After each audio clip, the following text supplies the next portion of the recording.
Safa from the US.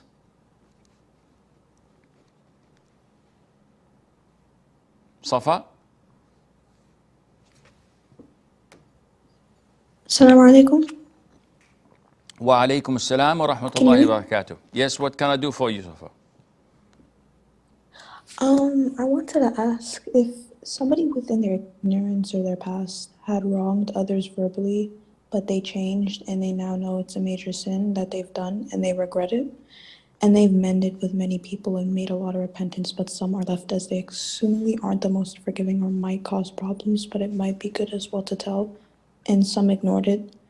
The person has made many du'as for them in repentance for this, but still feels despair and doubts the ruling on repenting and doing good deeds, as it seems like it contradicts the hadith of no dirham nor dinar, and they see videos and reminders of the specific sin, and then it makes them isolate and feel depressed, and then they go into the cycle of doing the same thing again, but it makes it worse.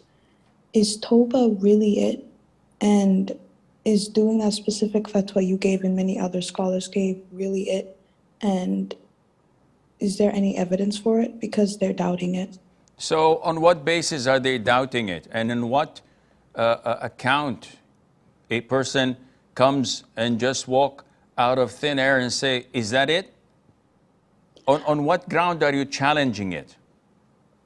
Well, the person kind of feels like it contradicts the hadith because it says to go, or like it lures for that person to go apologize. And the fatwa says to not apologize to that person because it might make it worse. So it seems like they're... So you're doing exactly like someone says that lying is prohibited in Islam.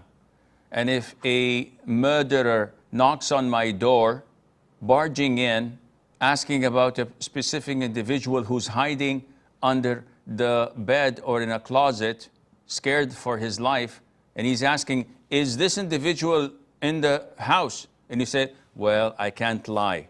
I have to say, yeah, he is under the bed. And he goes and kills him. Is that a logical thing because it goes under the main guidelines not to lie? Yes or no?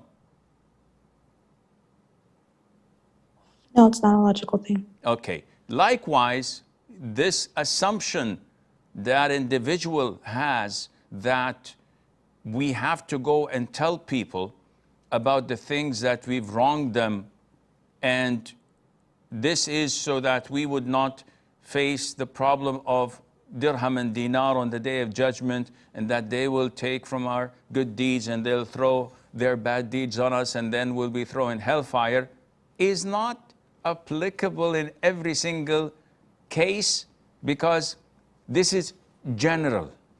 When there is a greater evil that may be a consequence to telling people about your past and the things that you've wronged them with, Islam says no, refrain.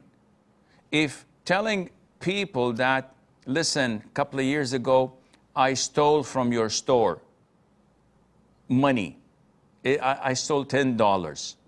And this means that they're going to report me to the police and they'll incarcerate me and probably throw me in jail for a couple of years. Nobody in his sound mind would say, no, you have to do this. No. For such a trivial amount, the evil that is resulting from coming up front and saying the truth is far greater than whatever is anticipated from the reward. Therefore, we have to weigh the pros and cons, and we have to commit or to do the lesser evil of the two.